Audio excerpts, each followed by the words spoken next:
Во дворот на студентскиот дом Гоце Делчев, јавното предпријатие Комунална хигиена денеска започна акција за расчистување на големото количество градежен отпад од градежните зафати кои се одвиваа во домот.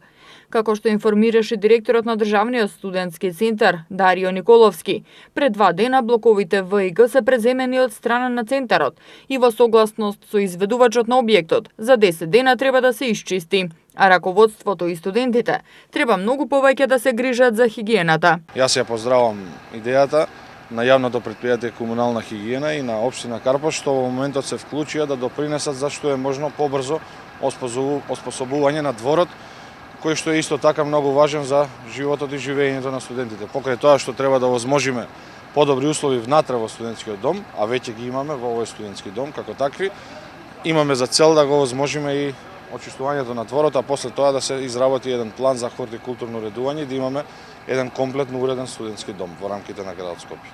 Ако сакаме да имаме почиста животна средина, ќе мораме и ние како раководство заедно со студентите да што е можно се вклучиме поблиску едни спрема други, да поразговараме, но и да вметнеме малку повеќе членови во куќниот ред и дисциплината за да добиеме повисоко ниво на хигиена, бидејќи таа хигиена пред се им значи нив. Тие се тие кои што живеат тука во студентските домови. Помошник директорот на јавно предпријатие Комунална хигиена Ейтула Амети напомена дека овие активности имаат цел да ја подигнат и јавната свест кај сите граѓани, а акциите за чистење на црните точки ќе продолжат, како и пролетните акции во соработка со општините. Целта е до граѓаните да бидат посвесни за да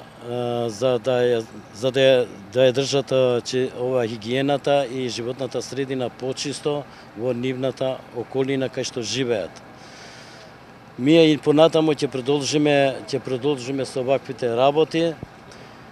Ги имаме во оперативните планови, ги имаме и чистењето на пролетните и есенските акции што ги правиме заедно во соработка со општините и другите јавни предпријатија што се кај нас паркови зелени во улици и патишта, кои ни се редовни во пролет и во есен.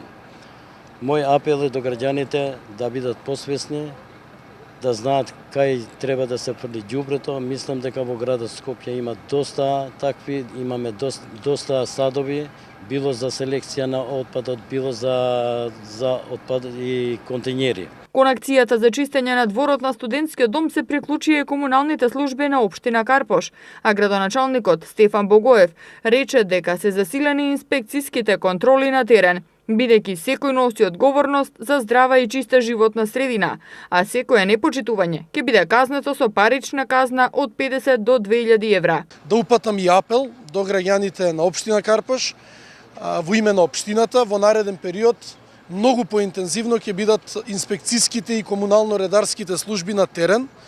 Сакам добронамерно да предупредам дека казните се движат од 50 до 2000 евра во зависност од правно или приватно физичко лице. Така да не би сакал да се доведеме во непријатна ситуација. Ние како служби, како администрација, како избрани за тоа ќе си ја работиме нашата работа, меѓутоа најстрого ќе биде санкционирано секое уништување на животната средина и на природата во општина Карпош. Досега имаме изречено повеќе казни. Пред 3 дена запленивме поголемо количество на стари гуми кои што беа спремни за палење за загревање. Покрај заплената беа изречени и казни на лицата кои ги поседувале гумите. Градоначалникот Богоев исто така посочи дека во текот на пролета ќе се започне со акција за хортикултурно уредување на надворешниот простор на студентскиот дом Гоце Делчев и ќе бидат доделени нови садници за раззеленување на овој потек.